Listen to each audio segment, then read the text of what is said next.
Dear students, in this video, we will understand operation on sets. Already you would have done many mathematical operations like adding, multiplying, division and so on. We would have done many such mathematical operations on any two elements.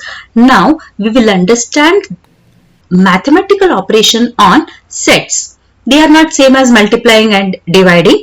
So we will understand what is they. In this video, we will understand the first operation on sets, that is union of sets. In the coming videos, we will understand the other operations on sets. So let us check the definition first. Say we have two sets A and B, and union is the mathematical operation defined. And how is it denoted? It is denoted as A union B. Now, when we say A union B will also be a set.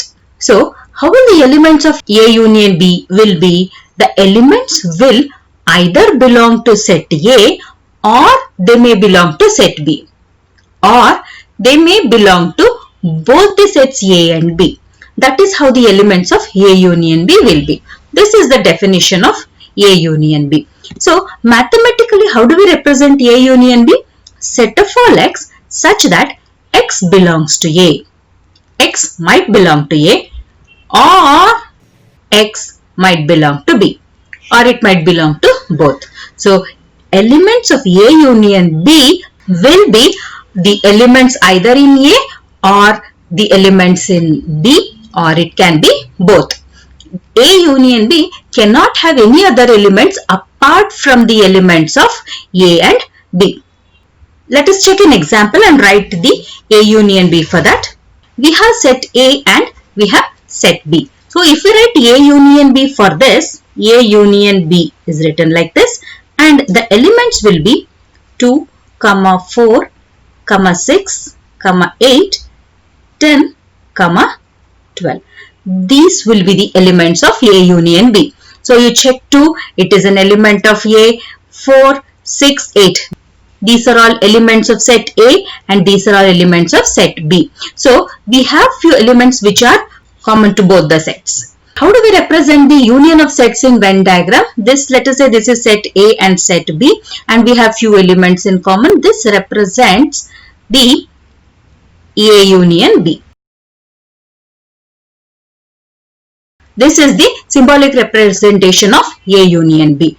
Now let us check another example and we'll write the A union B. So if you write A union B for these two sets, then it will be A, B, C, and we do not have any elements in common, but the elements of A should be written and elements of B also should be written in the A union B set.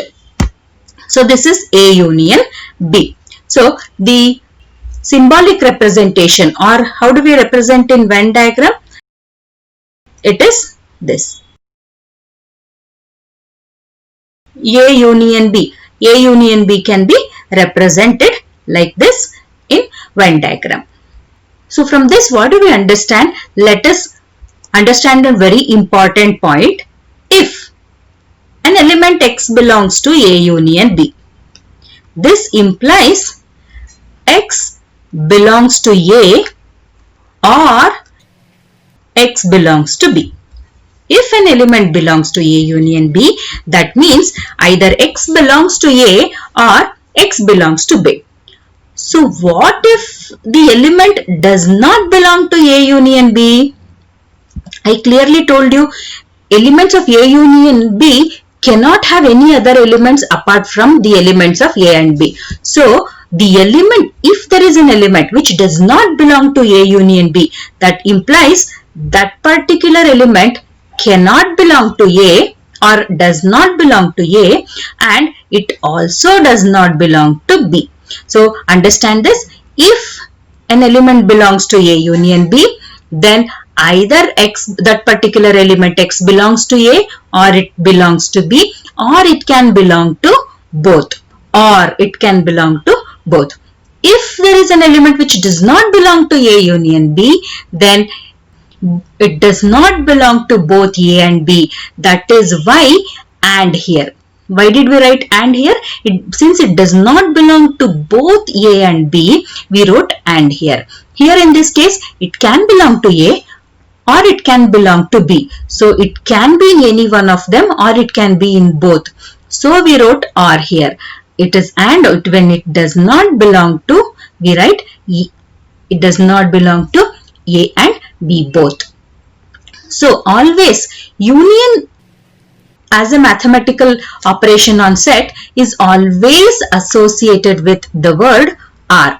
Union is always associated with the word or. Let us understand few properties of operations on sets. If we take A union B, that will be same as taking B union A. So commutative law holds good for union on sets.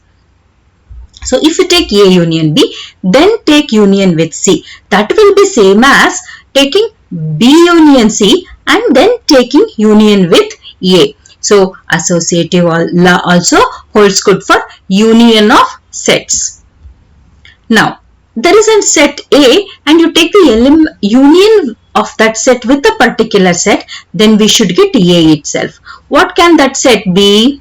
Definitely it is a null set. You take the union of any set with null set, we get the set itself. So identity law also holds good and the identity set is null set in case of union of sets.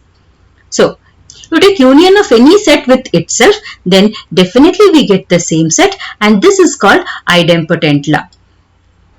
The last property, you take the union of any set with the universal set, then what we get is the universal set itself.